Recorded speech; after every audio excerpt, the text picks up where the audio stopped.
سلامت عنا هبلنا زغبركم تملكتنا مدلاو زعبالومي يكروما رها مسوم استوديو زعلت حبيركم كصنعيه مدلاو زعبالومي اب استفالي زعباتات فلاك عهلو كونتات تግራይን مواصو المسرت غيرو استفالي غاشا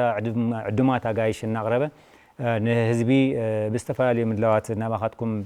نمبصحيو مدلاوات غير زلو كم تزمصانه حزخ عطناخيرو كخيديو فلاك بحدشت مدلاوات بحدشت قدتات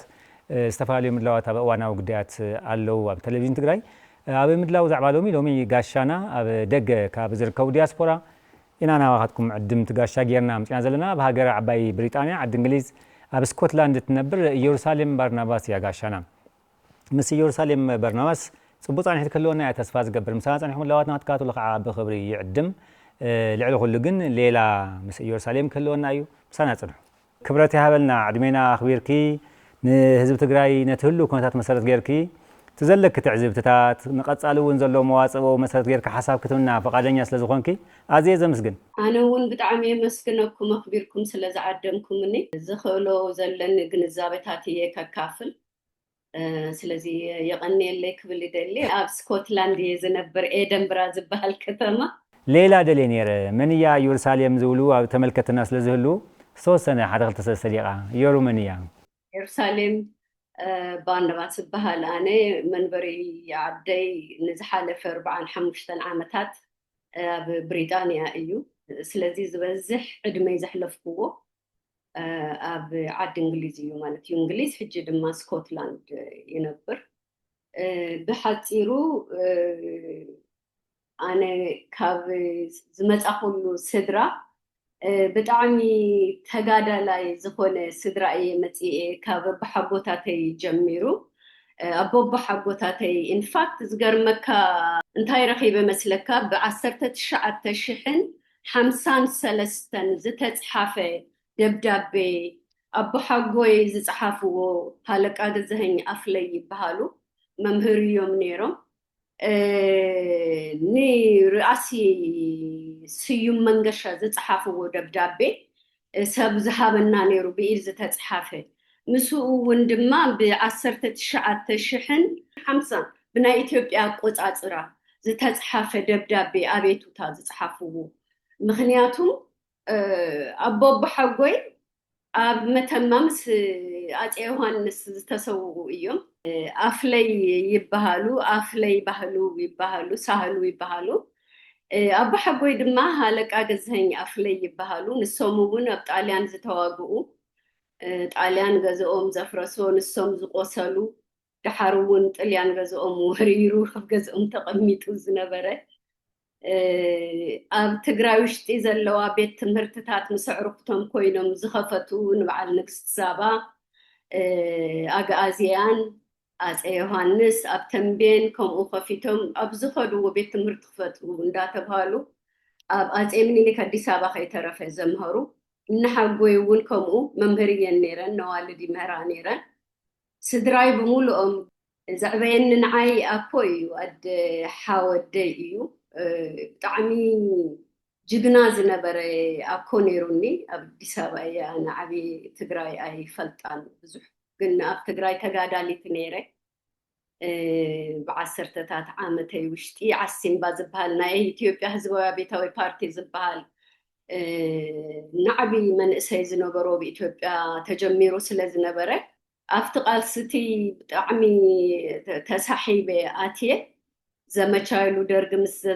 ሰደደና ኣብ ጅጅጋ ነይረ ዘመትኩ ንህዝቢ ሶማሌ بحيل مست حزب الصومالي خوين كافتن زنبرا أوالد مستم دك تبعتيو ريفولوشنري زبهالو سحيبوني ندا تقادلكو زنبركو سبية ناي مسل ناس إنتنا حزب إرتراون كم مالتيو سلازي بحاتيرو ملو سدراي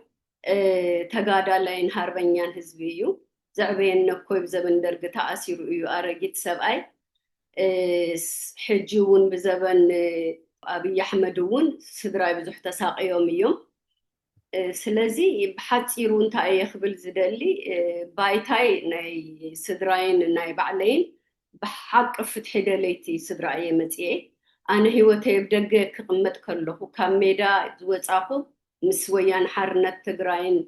إيها زبهال سراويت كاب عسيمبا بكوينات سلز تبتنا كابو دحارت سراويت حج معراب تقراي زبهال زولو نابو خيل نيرو كن بتقراي كحالفة يخيل النيرو بإرترا جيرنا إنا حالفنا أنا خمقات أمي ناب سودان كخيد نيروني بتودب كابو دما عدت إليان أمتيو من مالتيو كقادللهم ويانا حرنا التقراي شقيرة تبهلو بعدت إليان نيخستايك بلي مساليدا نيري عاد انجليز حاوي سلازنا برعبي حاوي أبو أمتي أبو ما تماهيري سريحي سرحي بمولو بهيوتي أبفتحي تأقمنا يهزبي أم مدفع أم مقساس مسلاتهم كفلت أم مقبار بأوروبا درجة بإنجليز درجة بسكوتلاند درجة عبيت بروجكتات زسرح حسابية حجي أب سكوتلاند يركب أبناء سكوتلاند ريفرندم ون زسرح إيه ناس إنت سلت دلي سكوتلاند سلازي بحصيرو انتاي يخبلك زخيل بايتاي كمزيو زحالف حمشت عامت دما أبناء حزب تግራይ مخته بزكالن مس بصوتي تساتيفيه قدميون أب لندن وشتي مسكالوت محازوتي ناي تግራይ كوميونيتي ناي مجمريا ناي تግራይ كوميونيتي كفيتنا حزبنا زغلغلنا إنا أب سكوتلاند ون مس مصاخو كومو ناي إثيوبيا محبر كفيتنا أدى منبر كوينة قلقلة يفتناي تقراي كوميونيتي ون أبناء إثيوبيا كوميونيتي ون كمو صنع زخونة فتحين داينتن زفتو سبسلة زخونكو مركوزين السويو نمان نمتحلق إتاي كونكو نباز حجي قات عمد مخزارة وزدل انتايو نايمان نمودبو كلنا نايمان سب رئيو تعالم حيزة خيكونا نايب علي وكيلة يزم أسعفو يغنيل حزب تግራይ ኣብ መረበቱ ኮይኑ ማት ኩل ግዜ ንኹናት ዝጽየፍ ኩናት ዝፈርሕ ሰላም ከዓ ምርጋዕ ዝያዳ ክህሉ ዝደሊ ህዝብ ምዃኑ ኣቀዲምኩም ባኣኹም ግዜውን ብደንብ ትፈልጥዎ እዩ እሞ ነዚ ከምዚ ሰላምን ዴሞክራሲን ፍትሕን ዘቀድመሉ ቀንዲ ምኽንያት እንታይ እዩ? ፍርሒ ድዩ ወይስ እንታይ እዩ? ምክንያቱም ብዙሕ ነገር ንርኢ ስለ ዘለና ከም ብምባልካስ ሰላም ይደልን ኩናት ይደል ዝብል ስማስም ስለ ዝወሃቦ ንምንታይ እዩ እዚኦም ዘቀድም ሰላምን ምርጋዕን ዘቀድም ህዝብ ትግራይ በዚ ደ ክንጅምር ህዝብ ትግራይ ዝበሃል ህዝቢ ዓብይ ስልጣኔ ዝነበሮ ናይ ብዙሓት ታሪኻት ምሕደር ዝኾነ ጥንታዊ ህዝቢ ካብ ኣክሱም ዘበን ጀሚሩ ፊደል ዝቀረፀ ዜማ ዝቀረፀ ኣሃዝ ዝቀረፀ ናይ ሃይማኖት ናይ ክርስትናን ናይ ምስልምናን ዝተቀበለ ዘተኣናገደ መሬቱ ዘፍርሕ ጸላት ከኣቱ ከለው ድማ መእተዊ ዝኾነ ጂኦግራፊ ኣቀማምጡ ከምኡ ስለ ዝኾነ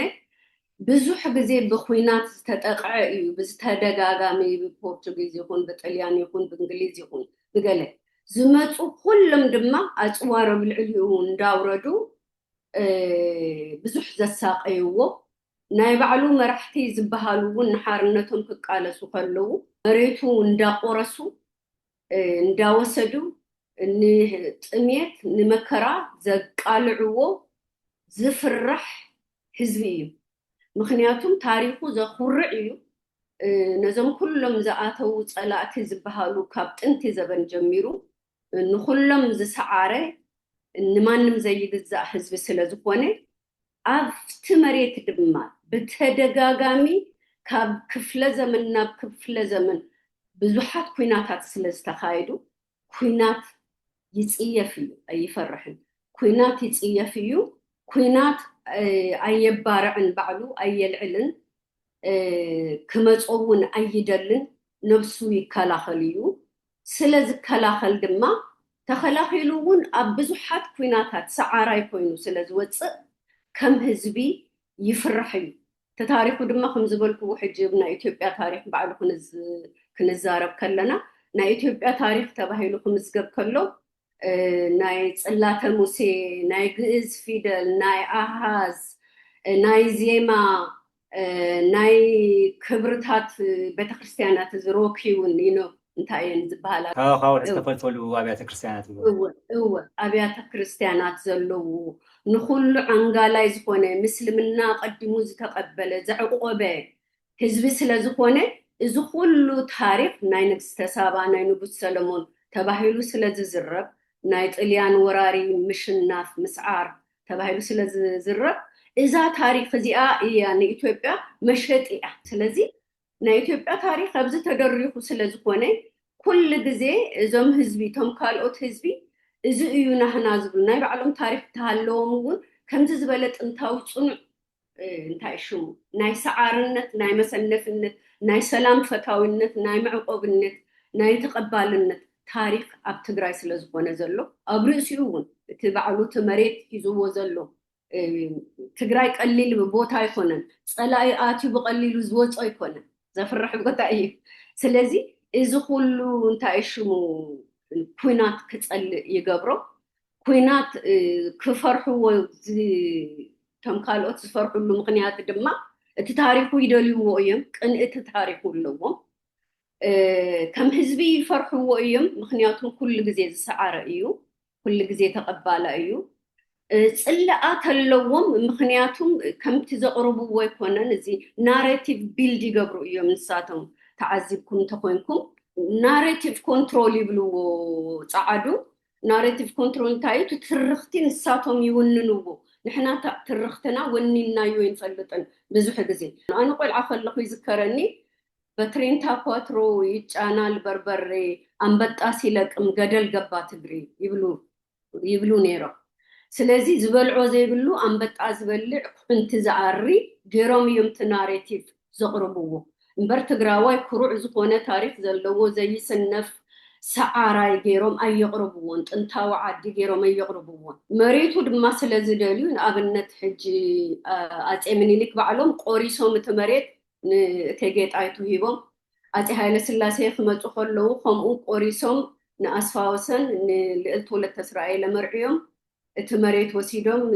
زينات كي مريتيو الغاوراشي فتمرعي فزلخي نابي كي خدكي إلهم تمريتكم أندا قبرون أندا قرسو بهاي لسلاسي دما بالحقنيا أخستائي منيرم ندقو من دام مرعاو مكنياتهم تناين جسنا تاريخ أبقاتهم سلازيلت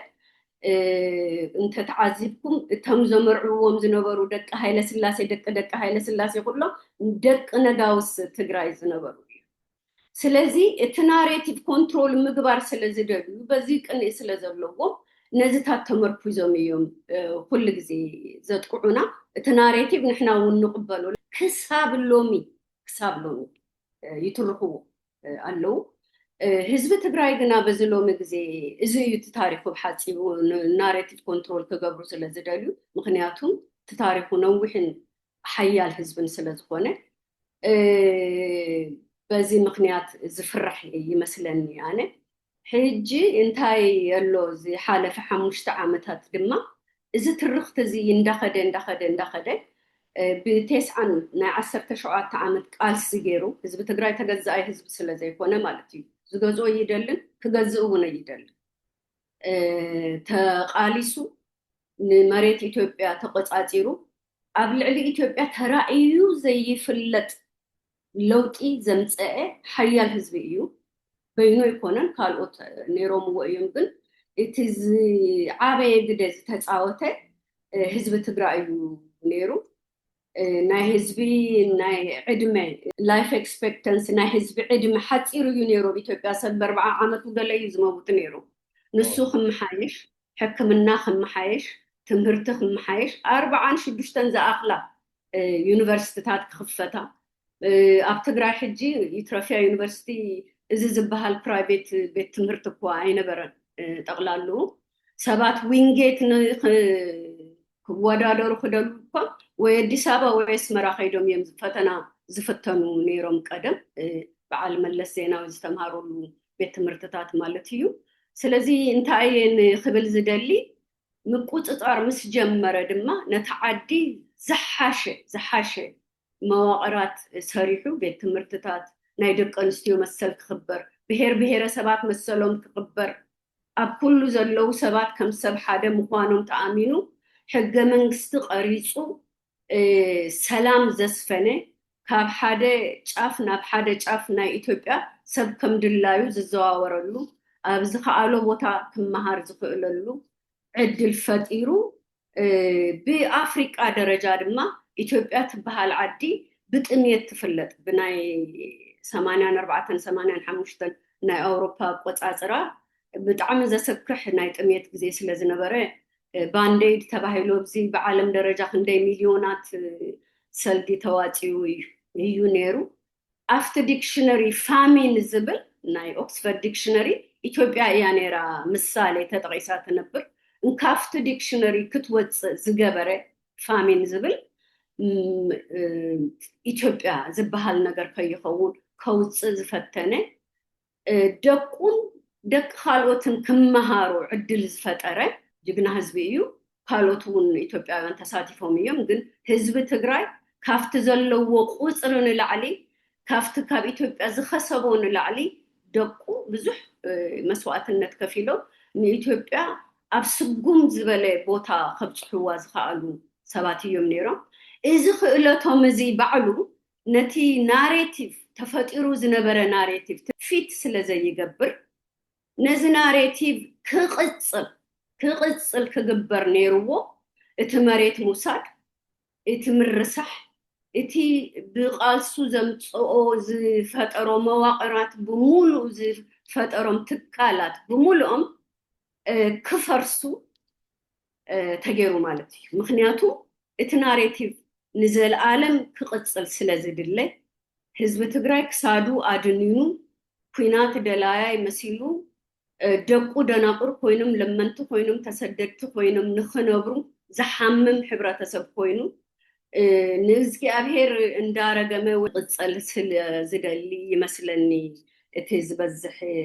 ዝሓለፈ 5 ዓመት እውን ነዚ ናሬቲቭ ኮንትሮል ገይሮም እንታይ ኢሎም በዓል ዳንኤል ክብረት ይሄ ህዝብ ከነመፈጠሩ እንዳይታወቅ እሱን የሚገልጹ የሚመስሉ ነገሮች እንዳይገኙ ለሱ ምስክርነት የሆነ ነገር በሙሉ እንዳይገኝ እንደ ጭራቅ የልጅ ማስፈራሪያ እንዲሆን ይሉ ነዚ ናሬቲቭ እዚ ድማ ይሄ ወደብ አባል ኮይኑ ክሳተፍ ከሎ ናይ ህዝባዊ ወያነ ሓርነት ትግራይ ከም በቃ ትግራዋይሲ ሕወሓት ኢሎም እዮም ዝርእይዎ ንሳቶም ክሳተፍ ከሎ ብዙሓት ነዚ ህዝቢ ክጠፍእ በዓል ኢሳት ዝኣመሰሉ ስታት እቲ ናሬቲቭ ሰሪሖምሉ እዩ ብዙሓት ስቃይ ክበፅሖ እንዳገበሩ ፈቆድኡ ተጠቃማይ ንበይኑ ትግራዋይ ከም ዝኾነ ካብ ናይ ኢትዮጵያ ፌደራሊዝም ገይን ዝገበረ ካልእ ከይኮነ ትግራዋይ ጥራይ ከም ዝኾነ ኣምሲሎም ከም ዘራፋይ ከም ወናናይ እዚ ድማ ብመላእ በተዓዲ ክእመነሉ ዓይነት ገይሮም ምስ ኤርትራውን ዘሎ ኩነታት ሓዋዊሶም ማለት እዩ ኣብ ልዕሊኡ ኩናት ኣልዒሎም እቲ ህዝቢ እውን ክጠፍእን እቲ ባህሉ ቅርስታት ኣብ ትሕቲ መሬት ኣብ ትሕቲ ከርሰ መሬቱ ይኹን ኣብ ልዕሊ መሬቱ ብዙሓት ቅርስታት ዘለዎ ህዝቢ ታሪኻቱ ብምሉኡ ናይ ኢትዮጵያ ኢንሳይክሎፒዲያ ስለ ዝኾነ ሕጂ ትግራዋይ እንዳሃለወ የትግራይ ጦርነት ኢሎም የቕርብዎን ትግራይ ሽማ ክፅዋዕ ኣይደልዩ ትግራይ ክትፅዋዕ እንተኮይና ብሕማቅ ያ ህዝቢ እዮም ዝብልዎ ያ ህዝብ የሁሉ ጠላት ነው ኢሎም እዮም ዘቕርብዎ ዝነበሩ ተዓዚብኩም ተኾንኩም የሰሜኑ ጦርነት ስለዚህ ናይዚ ትግራይ ታሪክ ወሲዶም ናይ ባዕሎም ክኸውን ስለ ዝደልዩ እዚ ህዝቢ እዚ ክጠፍእ ኣለዎ ትመሬቱ ግን ይድለ እዩ ታሪኹ ግን ይድለ እዩ ፍርሒ ጽልኢ ቅንኢ ኣለዉ እንታይ እዩ እዚ ዝግበረሉ ምክንያት ሓደ ህዝቢ ክንከውን ኣይድለን preventing unity ይብሉ ሓድነት ከይህልዎ መንጎ ዘህዝቢ ብዝተኻለ መጠን ናይዚ ህዝቢ እዚ ምክፍፋል ክበዝሕ worsening division ይብሉ ናታቶም ስልጣን ድማ ክጥንክር consolidating power ይብሉ ናታቶም ስልጣን ክጥንክር ስለዘለዎ ብዝተኻሎም ነዚ ህዝቢ ስለዝፈርሕዎ እንታይ ክገብሩ ኣለዎም ህዝቢ ትግራይ ሲ ከም ስግኣት ክንክዩ ኣለዎ ነቲ ህዝቢ ክኸፋፍሉ ኣለዎም ብዝተኻለ መጠን በናእሽቱ እንዳሸንሸኑ ብጎጥ ብቁሸት ብሃይማኖት ብመሬት ብትምህርቲ ብፅላኣት ብገለ ብዓሌት ብኩሉ ነገር ብደርቢ ድሕራይ እዚ ብምግባር ኣብ ህዝቢ ኢትዮጵያ ኣብ መንግስቲ ኢትዮጵያ ወይ ካልኦት ተመርኮስቲ በቃ ክስከሙና ክንከውን ኢና ንድለ እቲ ታሪክና ንሱ ይኸውን ዝድለ ማለት እዩ ክሪኤት ኢንዲፔንደንስ ድሕራይ እንታይ ይገብሩ ንዓና ዘድሕኑ ዘለው ይመስሉ ኣብኣቶም ክንምርኮዝ ይገብሩና እሞ ናብኦም ንኸይድ ናብኦም ንሃድም ድሓር እወ ኢሎም እኔ እኮ ህዝቤን ሽሬ ላይ ሲደበደብ እንዴ ህዝቤን ለምን ትነካለህ ብዬ አክሱም ላይ ሲገድል እንዲህ ብዬ ተከላከልኩለት እኮ አይሆንም አልኩኝ ኢሎም ይብሉና ምንት ክንአምኖም ማለት እዩ ግናኸ ኤርትራ ባይኖር ኖሮ ምን እንደምንሆን ኖሮ አይታወቅም ነበር ኢሎም ክዛረቡ ግን ቅድሚው ሰሚዕናዮም ኣለና ካብቲ ፍርሖም ዝኣክል ናይ ኤምሬት ድሮናት ናይ ተርኪ ድሮናት ናይ ኢራን ድሮናት ናይ ሶማሌ ዕሱባት ናይ ኤርትራ ወታደራት ናይ ፋኖ ወታደር ኣምፂኦም ብሙሉኡ ኣምፂኦም ዝነበረ ናይ ትግራዋይ ተሳታፍነት ኣብቲ ሰራዊት ካብ መጀመሪኡ ቀንፂሎም ነቶም ዋና ዝበሃሉ መራሕቲ ናይ ኤታማዦር ሹም ድዩ ነይሩ ሰዓረ እንገዛኢ ቀቲሎም እቶም ስግኣት ይኾኑና እዮም ዝብልዎም ምክንያቱም ትሬት እንዲዮም ገይሮም ዝሪኡና ስግኣት ገይሮም ንዓኣቶም ብሙሉኦም መጥፊኦም ዲፔንደንሲ ኣብኣቶም በቃ ተገዛእቲ ወዲቕና ከድሕኑና ክንልምን ዝድለ ስለ ዝኾነ ንሱ እዩ ተገይሩ ዝሓለፈ 5 ዓመት ነዚ ክኸውን ድማ ብስነ ስርዓት መንግስቲ እዩ እዚ ውልቀ ሰባት መፅኦም ዝወግኡና ኣይኮነን መንግስቲ ብስነ ስርዓት ሲስተማቲክሊ ማለት እዩ ብስርዓት ሓሲቡ ወታደራቱ ኣሰሊፉ ፕሮፓጋንዳኡ ነዚሑ ንዓና ከም ተመን ክብሎ ከም ዝብኢ ገለ እንታይ ሽሙ እንዳበለ ኣምፂኡ ቀጥቂጡና ማለት እዩ ንምንታይ እዚ ኩሉ ሰራዊት ተድልዩ ክትሓስቦ ከለኻ ንህዝቢ ትግራይ ሲ 5 ሚሊዮን ዝብልዎ ህዝቢ ከይሓሰቦ ኣብ ዓዱ እንዳሃለወ ኣብ ዓድማት ወይ ከደ ምስ ፕሮስፔሪቲ ፓርቲ ኣይተሳተፈን ኣዲስ ኣበባ ገዲፉሎም ዓዱ እዩ ኮፍ ኢሉ ዘሎ ንምንታይ ክሳብ ተዓዱ መሬት መፂኦም ንኻልኦት ኣኪቦም ወኒኖም ፕሮፓጋንዳ ነዚሖም ኣብ ልዕሊ መሬቱ እዚ ኩሉ መዓት ኣውሪዶምሉ ከውርድሉ ከለውኸ ናይ ዓለም ሕግታት ጥሒሶም እኽሊ ከይበልዕ መንቀሳቐሲ ከይህልዎ ኤሌክትሪክ ከይህልዎ ስልኪ ከይህልዎ ባንክ ከይህልዎ ሕክምና ከይህልዎ ትምህርቲ ከይህልዎ ድልድል ከይህልዎ ማይ ከይህልዎ ገይሮም ዓፅዮም ሓመድ ገይሮም ኣብ ርእሲኡ ድማ እዚ ዝፍራሕ እዚ ህዝቢ ትወልድ ኣደ ትግራይ ስለ ዘላ ጓል ኣንስተይቲ በዚ ሕጂ ዝገበርዎ ኩናት ካፍቶም ካልኦት ግዜ ዝገደደ ዋና ተጠቃዒት ክትጠፍእ ዘለዋ መንእሰይ ትወልድ ጅግናት ትወልድ ባህሊ ትዕቅብ ሕብረተሰብ ኣምባሳደር ዝኾነት ጓል ኣንስተይቲ ክትጥቃዕ ጀኖሳይድ ኮሚሽን ናይ ትግራይ ውፅይዎ ዘሎ ሪፖርታት ብብዙሓት ኣሽሓት ደቂ ኣንስትዮ ተዓሚፀን ባርያ ተገይረን ሕማም ክሕዘን ተገይሩ ማህፀንን ርስሓት ኣብ ውሽጢ እትይዎም ብዘሰክፍ ዓለም ርእይዎ ብዘይፈልጥ ደረጃ ኣብ ልዕሊ ኣንስትዮ እዚ ኩሉ ግፍዒ ኣትሒዞም ሕማም ኣትሒዞም እውን ንምንታይ እዩ ትግራዋይ ክውለድ ስለ ዘይብሉ ዝሓያል ህዝቢ ዝፍራሕ ህዝቢ ትሬት ኢሎም ዝሓስብዎ ንሳቶም ስግኣት ኢሎም ዝሓስብዎ ህዝቢ ዘይሰዓር ክውለድ የብሉን ክጠፍእ ኣለዎ ንሱ ክጠፍእ እንተኮይኑ ኣደ ጓል ኣንስተይቲ ፍጥረት ክጠፍእ ኣለዋ መንእሰይ ክጠፍእ ኣለዎ ስለዚ እዚ መንእሰይ እውን ናይዚ ኩናት እዚ በሰላ ተቐባላይ ኮይኑ ንሓፍቱ ነዲኡ ንዓዱ ኢሉ ዘይሓሰቦ ካብ ትምህርቱ ካብ ስርሑ ካብ ገሊኡ ኸይድ ኩልኩም ዝተጋደልኩምሉ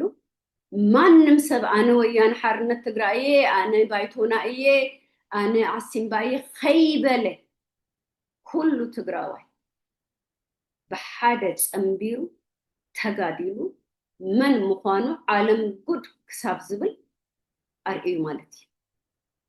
كيدلي أيوغن نابزاتيو مخنياتو وي مدفع وي منفع يزنبرو عدل مدفع أي مرصة منفع متبع مريصو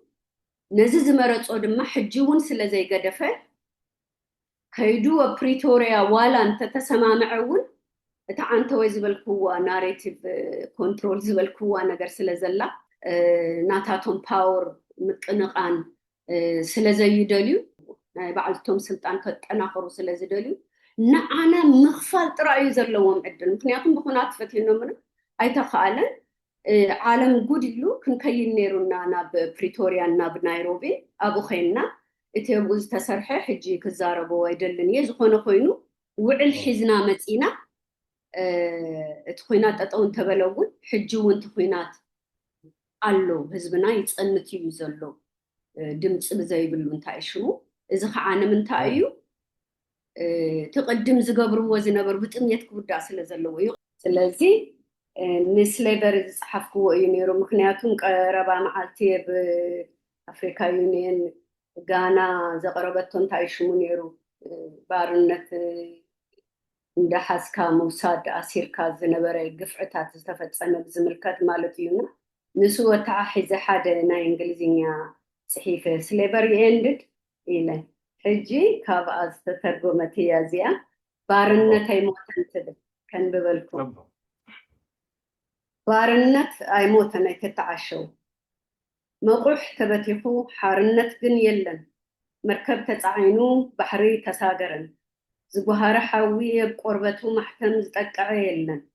شياطي دلالا وقاتات تماني دويلو يرعن قناخي بحبو بقلي تونن أبتحتي إقراتهم ترقص تفنن نخدللوخا مع رأيخا يدلو حلمخان كبدخان بطنيت يقتلو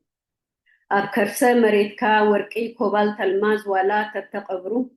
وحويحهم كوعيتهم نبعلهم يخبرو سدراخان أزماتكان بحسوم دخنت أبدق يحاضرو سمكاننا سميو فتوتي يمسلو بسلوح مجزاتي ذلكا وسيدون بصص كم زيت بل وقابخا يدلو زلكا زريرتهم من يد حررتخان بصلوت تحلو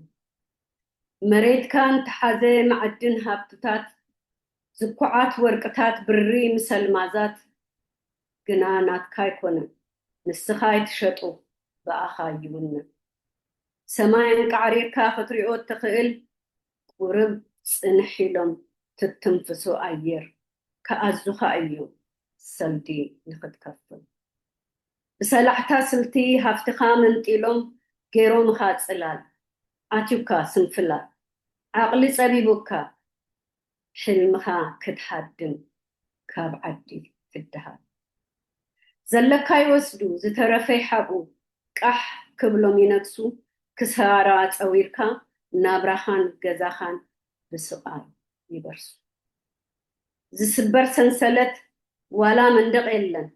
حارنة حقين شموم تتصويعها يقصر كم جبن حقتات حلوتين حسوت قفع خوينو قويتا فتحي تقفل جبن يداني بسلحتا سيفي بزبل حسرعات أبناي بعلم جزا أسرات تجيرم أما جزا إيدهم قلفي تسكمهم نفسهم يحلوا النتيجة أثر دمتها يسرق سرحكا يوكس حقتها تحيفو حاسوت جن يودس تسرعات جنا بزي حدا خسي بزي حدا جبن دمبرت كيبلة فرحي كياتو نزعة الملالس فتحي جنا بسقتا وديقات بحتت نمهلا وقوا يتقف زحاتت أبزفر بايتا سب تميو يموت أب تحت مريتن أب تلعلي قرات زلو تقفيفو حازن چنك وردت دويلهم كدرفو هيوت تساقيا كبري تزرف سماين تقفحي مريت تعامق بسلحتا بالحات كله توسدو ودسب ماسينو بحساب دقيقة حالفو يتبلو أيفالن بارنت ملكعو غيرو أكندي سنسلت بخليل تحتيرو بالحاتات فتيرو كاب قدم زحاشي سكف انكايبلي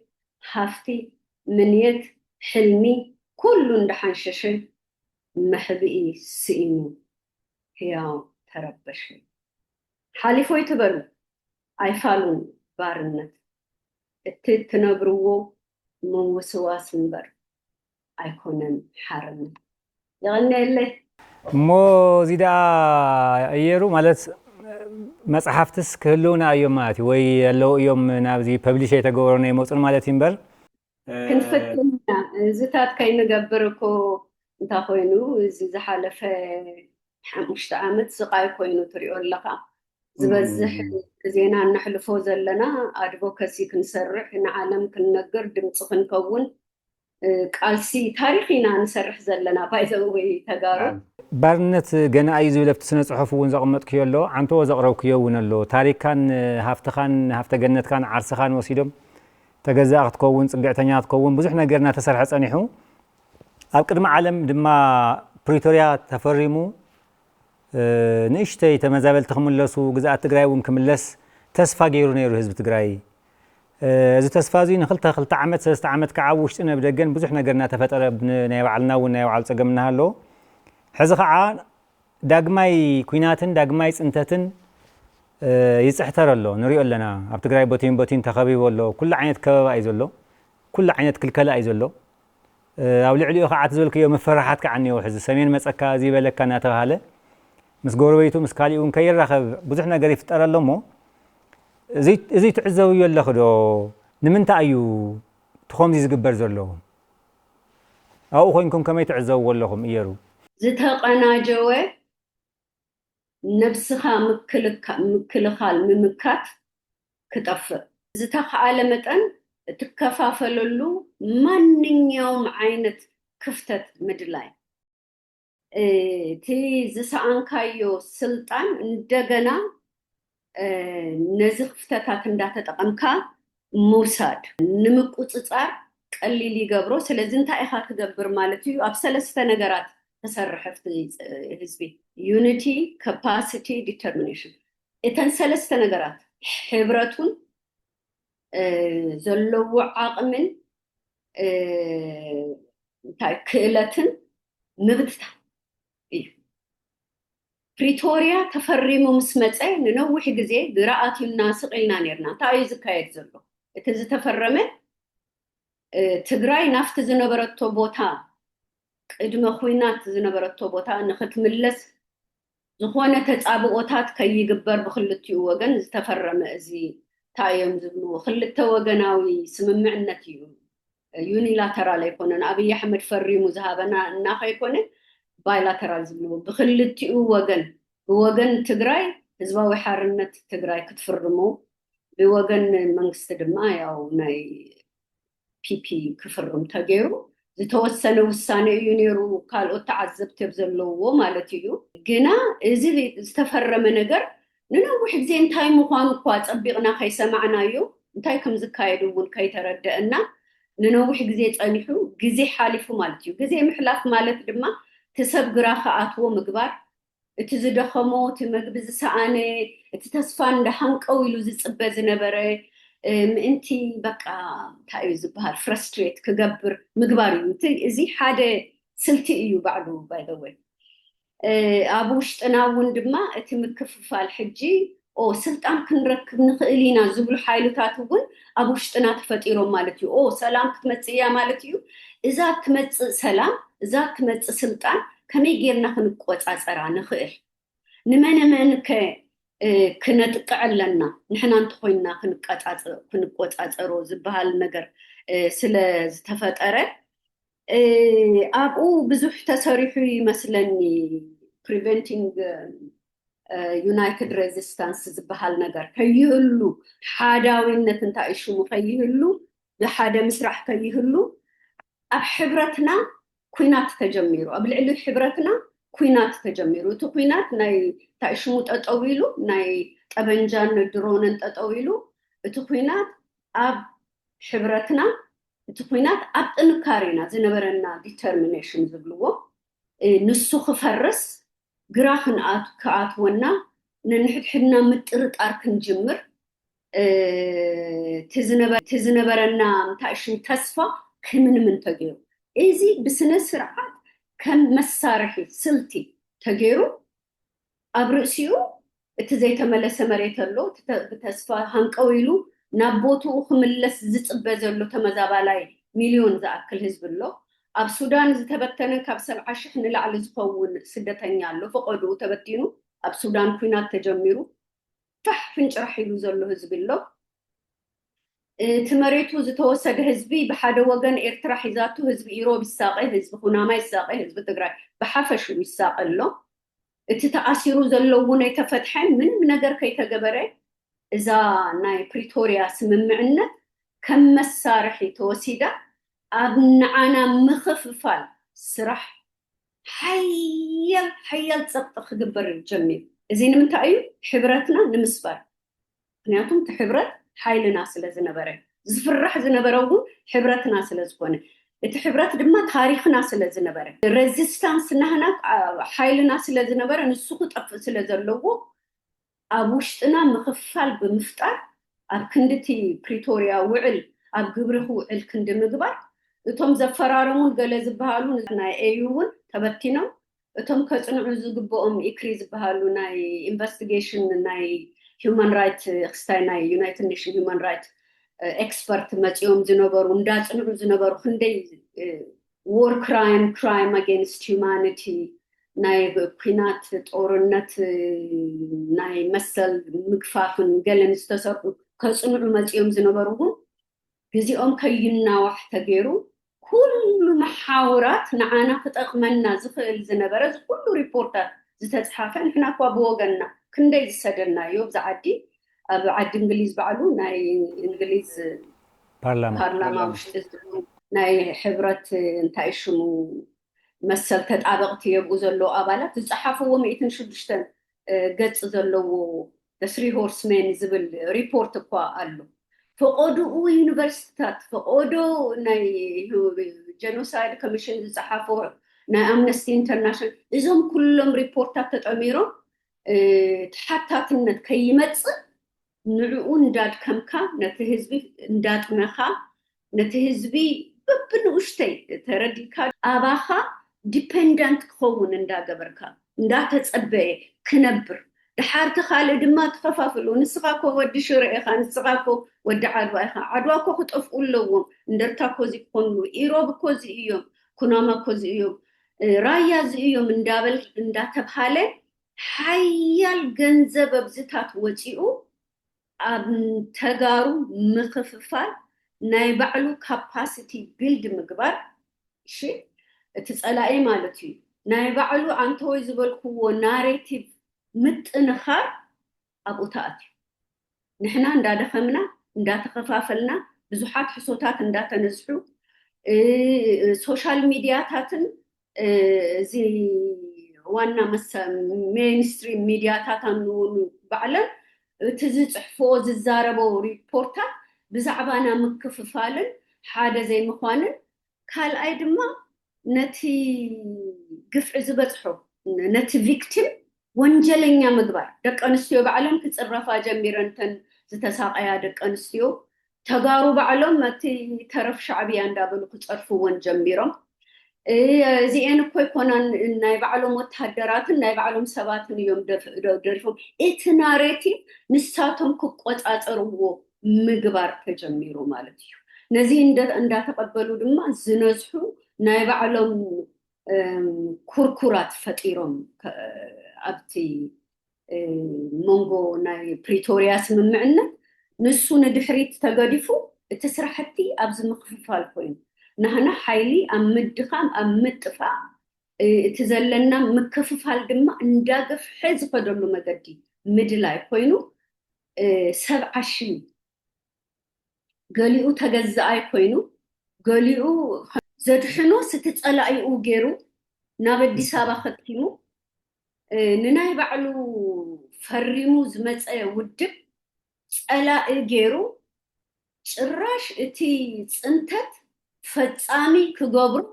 ተሓታትነት እቲ ኣብ ልዕሌና ፅንተት ዝፈፀመ ከይኮነ እቲ ፅንተት ዝተፈፀሙ ኣብ ትግራይ ግና ናይ ባዕሉ ምርጫ ኣካይዱ ብወናንነት ወፂኡ ዝነበረ ውዳበን ፓርቲን ክጠፍእ ንንሕድሕዱ ክመቃቀል ተገይሩ ዓብይ ስራሕ ተሰሪሑ ስኬፕ ጎት ይደልዩ ፀላእት ኩሉ ግዜ እወ ሕወሓት እኮ እያ እዚ ገይራ ዘላ ደብረፅዮን እኮ እዩ ዝገይሮ ዘሎ ጌታቸው እኮ እዩ ዝገይሩ ዘሎ እንዳበሉ ካፍቲ ህዝቢ ውሽጢ ባዕሉ ስኬፕ ጎት ይፈጥሩ ኣብቲ ፀላኢ ዲፔንድ ክገብር ትሰብ ወኣዲስ ኣበባ ምኻድ ይሕሸና እዚኣቶም ከምዚ እዮም እዚኦም ከምዚ እዮም እዚኦም ከምዚ እዮም እንዳተባሃለ እንዳተሸርሸረ እቲ ዝነበረና ሓድነት እቲ ዝነበረና ዓቕሚ እቲ ዝነበረና ዲተርሚኔሽን ሓይሊ ዝነበረና እንዳኸሰመ ክኸይድ ተገይሩ ማለት እዩ ስለዚ እንታይ ተፈጢሮ ብእሲኡ ድማ መካትዒ መሬት ክበሃል ጀሚሩ ኮንቴስትድ ላንድ ዝበሃል ነገር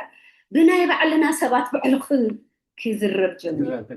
ኢልና እንተተዓዚምና ፕሪቶሪያ ስምምዕነት ምስ ተገብረ ንሕና የተሳተፍናሉ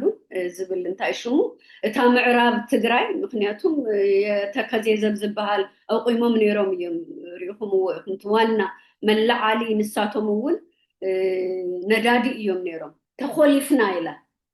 ምክንያቱም ኣይተወደአን እያ ህዝበይ ፀነተን ንርስዖ ነገር ውሽጥና ድማ እንታይ ኢሎም ከታልሉና ጀሚሮም ጄኖሳይድ ማለት እቲ ሓሳብ ኢንቴንት ጄኖሳይድ ኣብ ናይ ዓለም ሕጊ ተፃሒፉ ዘሎ ናይ ዩናይትድ ኔሽን ጄኖሳይድ ኮንቬንሽን ተፃሒፉ ዘሎ ክንደይ ሰብ ቀቲልካ ኣይኮነን እቲ ሓሳብ እቲ ኢንቴንት ህዝቢ ትግራይ ክጠፍእ እዩ ነይሩ ስለዘይጠፍአ ተኾሊፍና ኢሎም እቲኣቶም ሓሪቆም እቲኣቶም ብረት ኣልዒሎም ናብ ኩናቶም ናብ ካልእ ኣትዩ ኣብዚ ሕጂ ዘለናዮ ሕንፍሽፍሹ ዝወፀ ዘሕዝን ዓዲ ምብትታን በፅሒና ካብ ትግራይ ምብታንሲ ትግራይ ማእገር ኢትዮጵያ እያ ኩሉ ግዜ ግሉ ማለት ተጣብቕ ከምዚ ገይራ ትሕዝ ምክንያቱም እዚ ልቢ ኢልና እንተርኢና ሕወሓት መሪሕ ብዝነበረሉ ግዜ መራሕቲ ባይ ዘ ወይ ሓደ ክንዕዘቦ ዘለና ነገር እንታይ እዩ ኣብ ዓለም ዘለው ፓርቲታት መራሕቲ ፓርቲታት ኮኑ ፓርቲታት መላእኽቲ ይኮኑ ሰባት እዩ ናይ ባዕሎም ናይ ፓርቲ ፖለቲካ ኣለዎም እቶም መራሕቲ ኣብ ዘይኸውን እንታይ ሽሙ ግዕዚ እናኽርከቡ ይኽእሉ እዮም ክጉብዙ ይኽእሉ እዮም ናይ ኩሎም ፓርቲታት ኣብ ዓለም ዘለው ታሪክ እዚ እዩ ሰብ ይቕረ ክብሎም ኣለዎ ማለት ኣይኮነን ብዘየገድስ ግና ብዘበን ወያነ ሓርነት ትግራይ ወይ ህወደግ ተባሂሉ በቲ ዝነበረ ናይ ጥሙር መንግስቲ ኣብ ኢትዮጵያ ሰላም እዩ ነይሩ ብሓፈሹ ካብ ዝደለኻዮ ቦታ ኸይድካ ትነብረሉ እዩ ነይሩ ኢትዮጵያ ከም ሓንቲ ሰላም መኽበሪት ዓዲ ተገይራ ኣብ ካልኦት ኣፍሪቃ ዓድታት እንዳኸደት ሰላም ተኽብር ሰላም ዓቃቢት እያ ተገይራ ትረአ ነይራ ኣብ ናይ ኣፍሪካ ሕብረት ይኹን ኣብ ናይ ዓለም መድረኽ ተፀዋዒት ተዛራቢት ተሓላቂት እያ ነይራ ንሱ ጠፊኡ እንታይ ኮይና ትግራይ ሕጂ በቃ ፍርስርስ ዝበለት ገለ ዘይብላ ካብኡ ሓሊፉ ናይ ትግራይ ምፍርራስ ትግራይ ክትፈርስ ከላሲ ከምዚ ናይ ሓደ መሬት ገዛ መሰረቱ ክተፍርሶ ከለኻ ዓንዱ ክትንክፎ ከለኻ ኩሉ ይዝፈርስ ትግራይ ክትፈርስ ከላ ዝረስዕዎ ነገር እንተሃለዎ እቶም ካልኦት ናይ ዓለም መራሕቲ ኮኑ ናይ ኢትዮጵያውያን ልሂቃናት ዝረስዕዎ ነገር መሰረት እታ ኢትዮጵያ ትበሃል ዓዲ ትግራይ ስለዝነበረት ስለዝኾነት ኩሉ ነገር ተነቃኒ ዋላ እታ ኤርትራ ትበሃል ዓዲ ዝተጋደልና ኣላ ኣነ ባዕለይ ህዝቢ ኤርትራ መሰሉ ክረክብ ተሓላቂት ኮይነን ኣነን ከማይ ዝበሉ ብፆትን ተጋዲልና ኣላ ኢና ንህዝቢ ኤርትራ መሰሉ ብዘየወዋደድ ተቃሊስና ኢና ኤርትራ እኳ በዓላ ሓርነታ ረኺባ ጠጠው ኢላ ንክትከይድ ማእገር ዝኾነታ ትግራይ ንሳ እውን ነብሳ ኣብ ፀገም ከም ዝኣቱ ሱዳን ተተንኪፈ ስለዚ ሕጂ ዘለና ይኹነታት ፕሪቶሪያ አብውዕል ክፍጸም ከይኮነ ፕሪቶሪያ ተረሲዑ ጭራሽ ነቲ ውዕሊ ከይዶም ዝፈረሙውን መድሓኒኦም ገይሮም ንአብይ አሕመድ ከይዶም ንህዝባዊ ወያነ ሓርነት ኮኒኖም ካልእ ዓይነት ስልጣን ካልእ ዓይነት እንታይ ሽሙ ከምፅኡ ነቲ ዝተጠቅዐ ህዝቢ እንደገና ከም ገበነኛ ስኬፕ ጎት ገይሮም ኣብ አዲስ አበባ ኮይኖም ንሕና ክንምረፅ ኢና ንሕና እዚ ክንገብር ኢና እንዳበሉ ስቃይ ህዝቢ ትግራይ የጋድድዎ ኣለው መራሕቲ ፌል ገይሮም ተሓታትነት ፈፂሙ ተረሲዑ ነብናይ ኢትዮጵያ ወገን ይኹን ወያነ ሓርነት ዝገበረቶውን ስታይ ይኹን ኩሉ ተሓታቲ እዩ ከከም ዓቅሙ ኩላህና ኣነ እውን ኣብዚ የለኹ እንድየ ኣብዚ ደገውን ዝተጋደልና ክንሕተት ኢና ኣብ ዝገበርናዩ ሕማቅ ነገራት እንተሃልዩ ህዝቢ እንተባኢስና ዘይኸውን ነገራት እንተተዛሪብና ገለመለ ታሪክ ይሓተና እዩ ግን ሕጂ ዘለናዩ ኩነታት ንሱ ከይኮነ ንንሕድሕድና ንፃራረፈሉ ንፋላለየሉ ስለዝኾነ ናይ ፕሪቶሪያ ውዕል ኣብ ግብሪ ክውዕል ኣይከኣል እዚ ምድካምና ስለዝፈለጡ ዓለማት እውን ከም ቁም ነገር ይርኡናን ዘሎ ዲፔንደንሲ ኣብ ናይ አብይ አሕመድ ክተኽበልና ይኸውን እንዳበልና ከም ሴቪየር ስለንሪኦ ዘለና እዩ ካልእ ድማ ኮዚንግ ኢፌክት ዝብልዎ ነገር ኣሎ ስለንፍራሕ ድማ እቲ ኢፌክቱ እንታይ እዩ ኩሉ ግዜ ከም ትሬት ኢና ንርአ ክንጠፍእ ኣለና ንሕና ድማ ንተሓባበር ኣለና ነቲ ኢፌክት ማለት እዩ መጥፊኢና ነቀላጥፎ ኣለና ኣብ ምጽናት ኢና ሕጂ ዘለናዮ ኩነታት ማለት እዩ በዚ እንተቐፂልና ክንጠፍእ ድልዋት ኢና ተሓባበርቲ ኢና ከይና ኣለና ገሌና ናብ አብይ አሕመድ እቲ ዝተነገረና ናሬቲቭ ከለ ካብዚ ከባቢ ዝመፀ ካብዚ ዝተወለደ ዝመሬት እዚ እዩ ዝተባሃለ ታሪክ ንሕና እውን እንዳገዛእና እንዳነዛሕናዮ ሓይልና ኣድኪና ስለዘለና ሕብረትና ኣጥኪና ስለዘለና ንፀንተሉ ባይታ ኢና ዘለና ማለት እዩ ሕጂ ግና ካብቲ ዓሚ ዝነበርናዮ ኣብ ዝሓሸ ኩነታት ድማ ኣለና ብሓደ ወገን ምክንያቱ እንዳተቐልዐ ይመፅእ ስለ ዘሎ መን እዩ ዝሕሱ ነይሩ መን እዩ ዝገበረና ጋህዲ ወፅዩ ሓቂ ወፅዩ ኩሉ ግዜ ሓይልና ንዕቅበሉ ዕድላት ድማ እንዳተፈጠሩ እዮም ግን ገና እዩ እዚ ኩሉ ዝናገሩና ሃሎስ ካልእ መልክዕ ኩናት እዩ ዘሎ ሕዚ ኣብ ትግራይ ካልእ መልክዕ ማለት ፕሪቶሪያ ናብ ንቡር ይመለስ ዝበለ ውዕል ሕዚ ብነዳዲ ብመጓዓዝያ ብሸቐጥ ብበጀት ክልተ ወርሕና ኣጋጣሚ ንሕና እውን ከም መንግስቲ ሰራሕተኛ እኳ ተወሲድካ በጀት ናይ ዝዓዲ ኩሉ ከልኪልካ መድሓኒትን በጀትን ነዳድን ስኢኑ ሰብ ክመውት እዩ ዝግበር ኣሎ በቲ ሓደ ገፅ ከዓ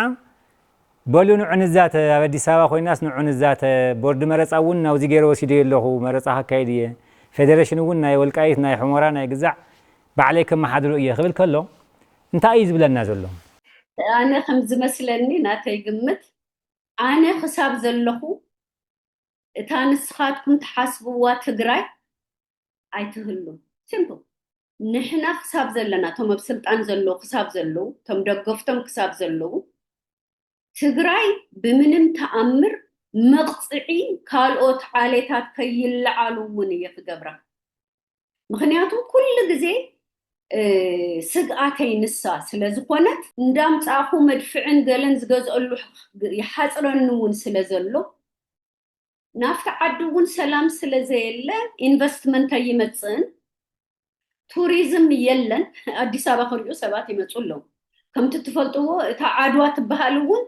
ትጎቦታትን ገለን መሬት ምውሳድ ስለዘይኽእሉ ምስሊ ይፈጥሩ ኣብ አዲስ አበባ እሞ ዓድዋ ሪኢኹም ዶ ይበሃል ድሓር ከይዱ ሰብ ኣብ ሓደ ገዛ ናይ ዓድዋ ታሪክ ይርኢ ማለት እዩ እንታይ እዮም ዝገብሩ ዘለዉ እንዳመንመኑ ክንጠፍእ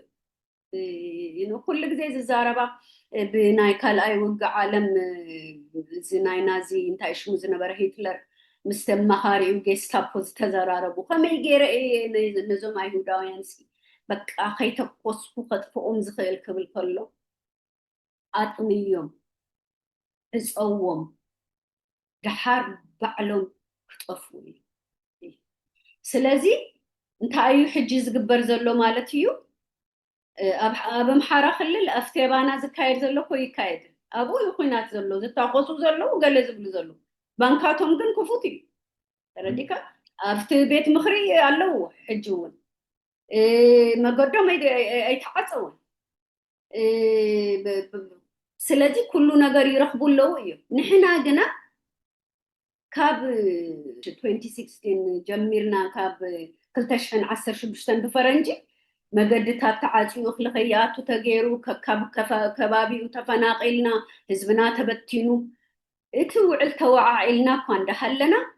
መሃያ ከይረኽቡ ሰብና መግቢ ከይንረክብ እቲ ንረኽቦ ረዲኤት እውን ክተርፍ ጠቕላሉ ከምቲ ትፈልጥዎ ብዓለም እውን ዘሎ ኩነታት ፅቡቅ ኣይኮነ ይግበር ኣሎ እቲ ዘሎ ፍርሒ እንታይ እዩ ትግራይ ከም ቀደም ኣይኮነትን ባይ ዘ ዌይ ኢንፋክት ጎልደን ኦፖርቹኒቲ ይበሃል እቲ ኩናት ንዓኣቶምሲ ወርቃዊ ዝኾነ ዕድል ይፈጢሩሎም ምክንያቱም ካባና ክንደይ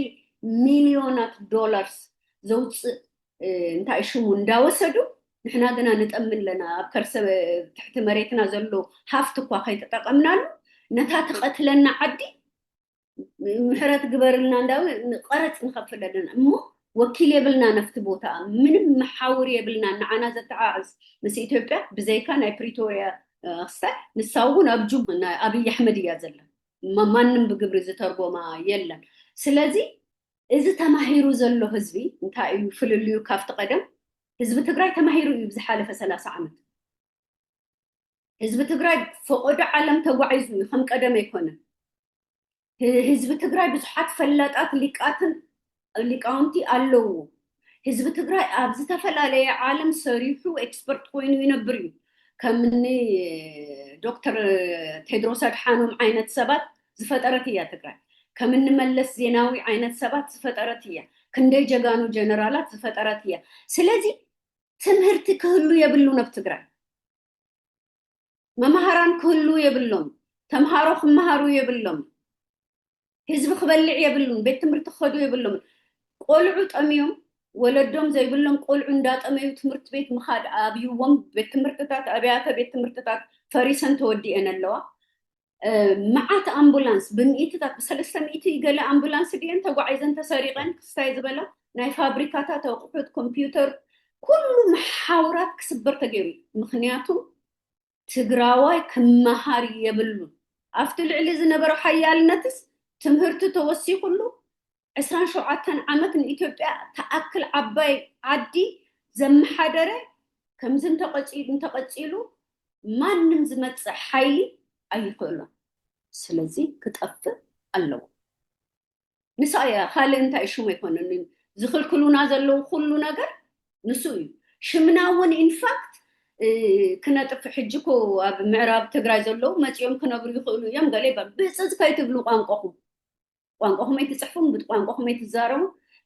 ናብ ናይ ቀደም ክንምለስ ለመንቲ ክንከውን ዲፔንደንት ክንከውን ክንምፅወት እዮም ዝደልዩና ዘለው ስለዚ እዚ ክቅፅል ኣይኽእልን ግን ሕዚ ሓደጋ ህላወ እዚ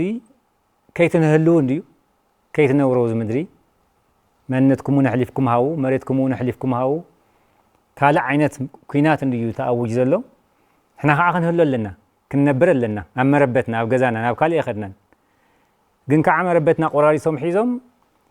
ከይትህሉ ክብሉ ከለዉ ንኽንህሉ ህላወና ንኽረጋገፅ ነዚ ኩሉ ነገራት ተረዲእና እንታይ መዋፅኦና ሕዚ እንታይ ኢና ክንገብር ዘለና ከመዛዘሙ እውን ክኾነና ዩኒቲ ካፓሲቲ ዲተርሚኔሽን ዝበልክዎን ሰለስተን ጥራይ ርኢና እዩ ተኸፋፊልናሲ ኣብቲ መክሱም ዓድዋ ዝበሃሉ ክጠፍኡ ስቲግማታይዝ ክግበር ፍቆዶ ሚድያ እንዳኸዱ ፅልኣት ዝነዝሑ ሰባት ኣብ ዓለም ፅልኣት ምንዛሕ ገበን እዩ ማንም ሰብ ንማንም ኣብ ትግራይ ዘሎ ኩሉ ከባቢ ህዝብና እዩ ወገንና እዩ ኩላህና ካብ ሙሉእ ትግራይ መሬት ንውለድ ሰባት ኢና ኩላህና ንሓደ ከባቢ ኣልዒልካ ኩናማ እዚ እዩ እዚ ክጠፍእ ኣለዎ ኢሮብ እዚ እዩ እዚ ክጠፍእ ኣለዎ ኢሮብ ይጠፍእ ኣሎ እዩ ህዝቢ ኢሮብ ባይ ዘ ወይ በዚ ኩናማ ይጠፍኡ ኣለዉ ጠቕሊሎም ብብዕራይ እኳ ከዓ ክሓርሶ ይኽእሉ ፍርቁም ተሰዲዶም ንኤርትራ ከይዶም ኣለዉ ስለዚ ዘለና ኣማራፂ ሰለስተ ነገር እዩ ሰለስተ ምርጫ እዩ ክንጠፍእ ድልዋት ክንከውን ኣለና እቲ ዝንገረና ናሬቲቭ ትግራዋይ ፀገም ፈጣራይ ዕድል ብዝተውሃበ ቁፅሪ ሽግር ዘምፅእ እዩ ዝብል ናሬቲቭ ኮንትሮል ዝኾነ ናሬቲቭ መሬቱ እውን ዘይረብሕ እምኒ ወርቂ ዝበሃል እውን ሓሶት እዩ ይሄ ቁልቋላ መሬታችሁ ይብሉና ነይሮም ንሕና በረኻ እንዳሃለው እና እንታይ ይብሉና ነይሮም ያውም ይዝከረን ሓዲኡ አፍተም ስልጣን ዘለው እናንተ ሀገራችሁ እንሰት እንኳን አይበቅልበት እናንተ የምትበሉት በለስ ውሻችሁ በለስ ከብታችሁ በለስ ቁልቋላም ህዝቦች ከምዚ ገይሮም እዮም ዘቅረቡና እዚ ናሬቲቭ እዚ ንሕና ተቀቢልና ሃፋትም ምዃንና ናይ ታሪክ ሃፍቲ ናይ ክእለት ሃፍቲ ናይ ውትድርና ሃፍቲ ናይ ማዕድን ሃፍቲ ናይ ዓቅሚ ሃፍቲ ናይ ባህሊ ሃፍቲ ናይ ስልጣኔ ሃፍቲ ከም ዘለና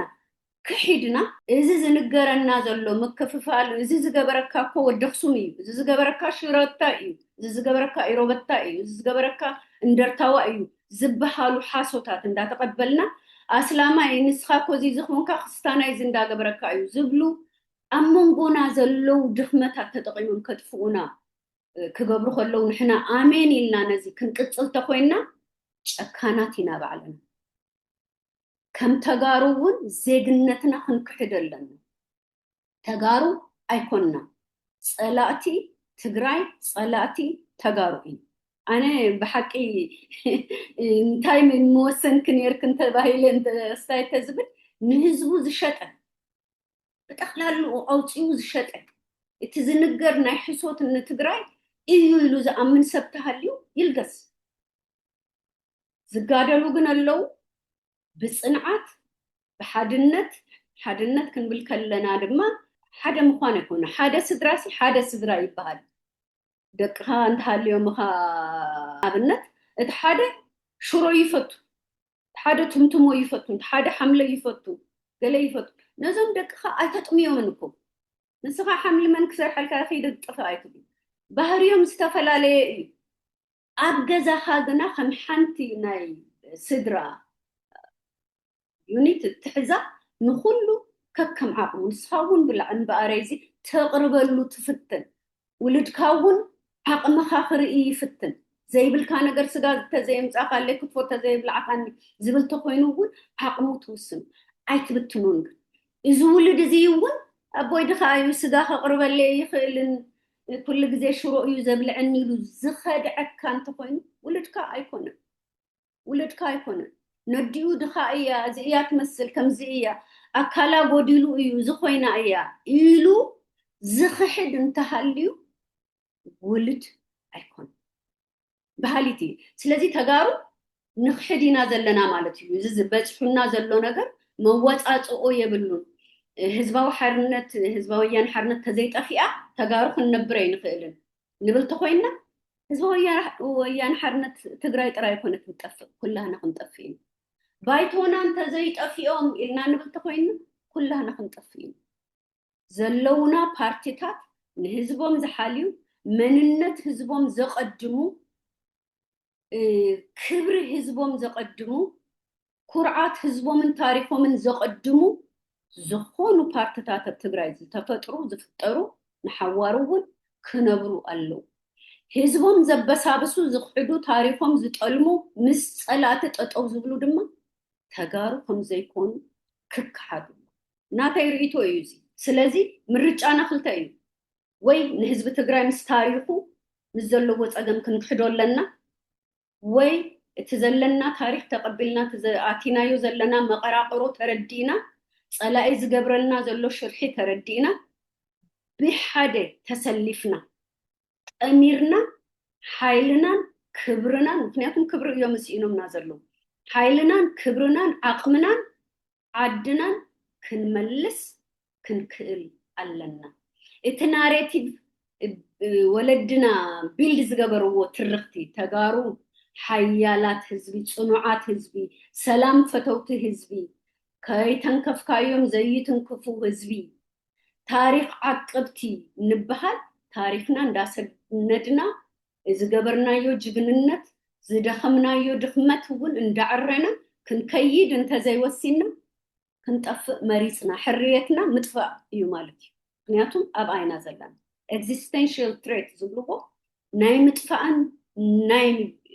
منبارو يوم زلو حج كنبر مسانا السرحو بحدا خنسرح لنا أب وطائي أب عد ندا تناببنا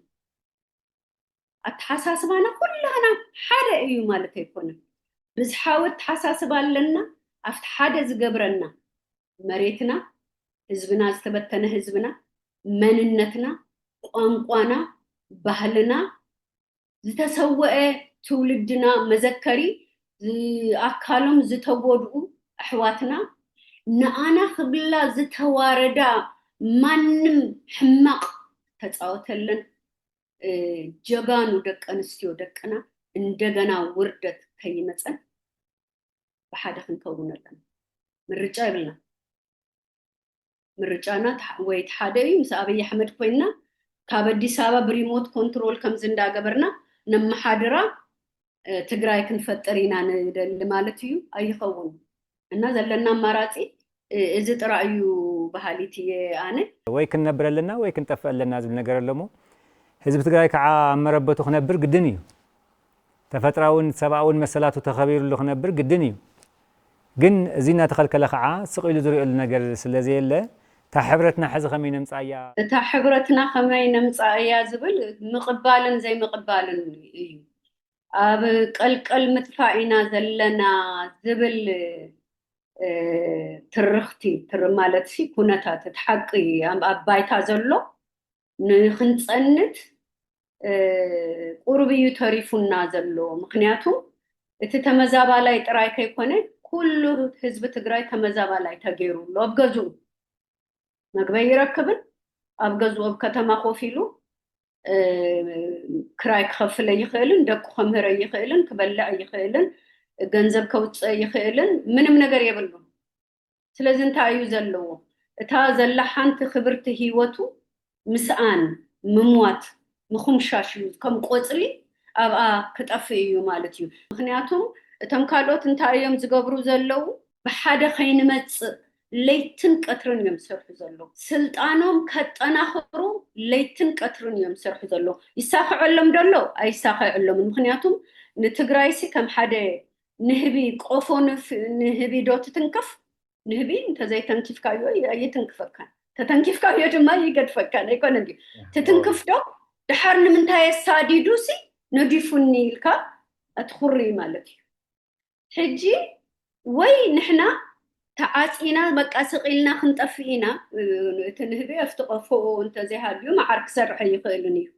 تقفونا يوسدوا ولو يفرسوا ولو فريسوا له سلازي من ነገር نهبو يلن نقبلو يلن እና አየና ኢና ንመርጽን እዚ ከገብሩ ከለው ንሳቶም ዘለዎም ኃይል የጠናኸሩ እዮም ዘለው እትፍልሊና የጋፍሑ ወየም ዘለው ምክንያቱም ዲቫይድ ኤንድ ኮንከር ዝበሃል ከፋፊልካ መግዛእሲ ሓደ ስልቲ እዩ ኣብ ዓለም ብሙሉኡ ዝተፈጸመሉ ብዞም ኮሎናይዘርስ ናይ ቀደም ይኹኑ ባርነት ይኹን ገለ ይኹን ከፋፊልካ መግዛእ ዲቫይድ ኤንድ ሩል እዩ እቲ ስትራቴጂ ንኩሉ ዝጠቅም ማለት እዩ ኣብ ዝኾነ ዓለም ዓሌት ንዓሌት ክኸውን ይኽእል ዓዲ ንዓዲ ሓንቲ ኢንዲያ ትበሃል ዓዲ ክገዝእዋ ከለው መንጢሎም ፓኪስታን ይብልዋ ባንግላዴሽ ይብልዋ ድሓር እቲ እስላም ድማ ፍርቆብዚ ክኸውን ፍርቆፍቲ ክኸውን ይገብርዎ ሓድነት ንምድኻም እዩ እሺ preventing united resistance بحاجة زتأنكره مكلخال كي تجبر زجبر نجاري سلازي حجنت عينا خنجبر زلنا خمن نتقف نقبل نأمن انتقينا أنا يأمني أبقى الكلمة فاينا زلنا إلى أمنية بزح سبوني أمني إلى زجمت مخنياتو من دات أمي زبل عسينو انت عيشو ما يكون سلازي انتاي خنجبر لنا إذا ما نستزي أمن محاورو يلنا حجم الرجع خجبريه يبلو لهم تتسمعوا وزلهم أبدي سبا خوينو زلوا سبا تبقوا انت عيشو جيرو نزاتي بلالو دناي كوميشن من مخاخار زبال ريخياتو خونكي تقراي مريض أخب لنا أيو دحار مكتا عنتاي واقعي بلو سلازي أبزي خونتات مخاننا نفلت انتو خويننا بعالم لخدر جازل لنا نتهم زدار رادرو نخستات بحاجة خويننا حجي باي ذا واي حدا نقر كنقرا كازدلي ኣብ ኣውሮፓን ኣሜሪካን ብካል ዓለም ንዘለና እንታይ ሽሙ ብሓደ ንሰርሐሉ ጠሚርና ናይ ኣድቮካሲ ስራሕቲ ብሓደ ሰላማዊ ሰልፊ ንገብር ሓደ ዓይነት ጭርሖታት ይብሉ ንሓደ ዓይነት መልእኽትታት ንሕልፍ ሓደ ዓይነት ደብዳቤታት ንፅሕፍ ከምቲ ቅድሚ ሕጂ ንገብሮ ዘለና ክንገብር እንዳጠመርና ኢና ዘለና እቲ ቅድም ዝነበረና ሓይሊ ግና ሕጂ እውን ኣለዎ ብውሽጥና ከምዚ ዝበልክዎ ተኸፋፊልካ ንህዝቢ ኣባኢስካ ናይ ባዕልኻ ስልጣን ምጥንኻር ሓደ ስልቲ ናይ ገዛእቲ መንግስቲ ስለ ዝኾነ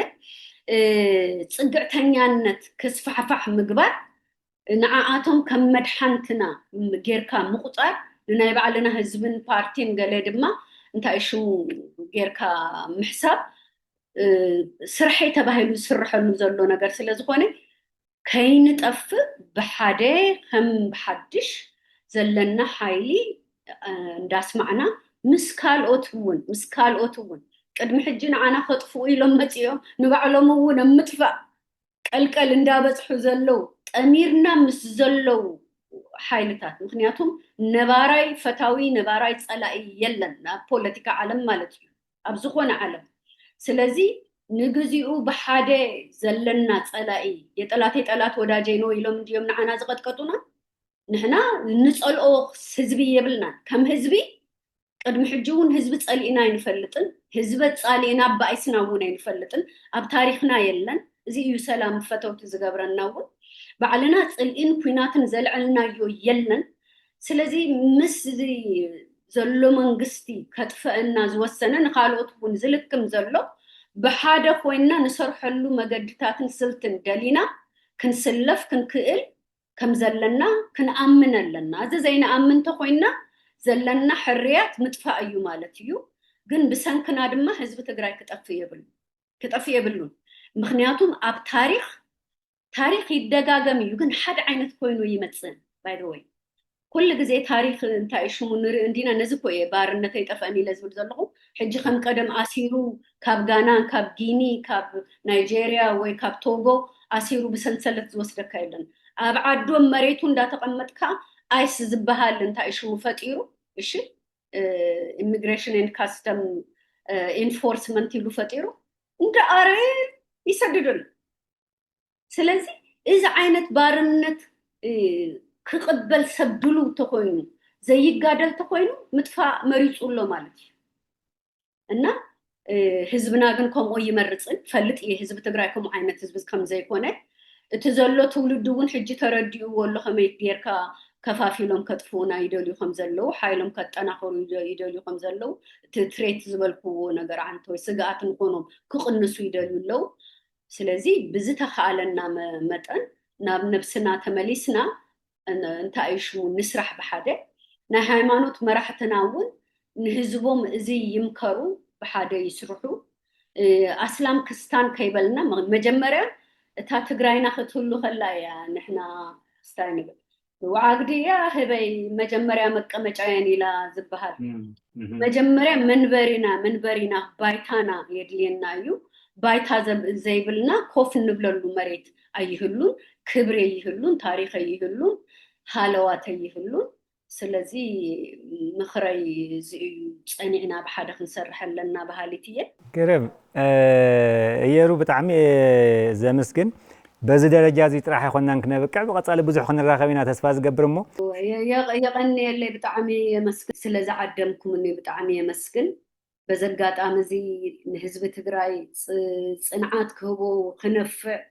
ነቲ መንእሰይ ትውልድ እውን ናብ ልቡ ክምለስ ጅግና ከም ዝኾነ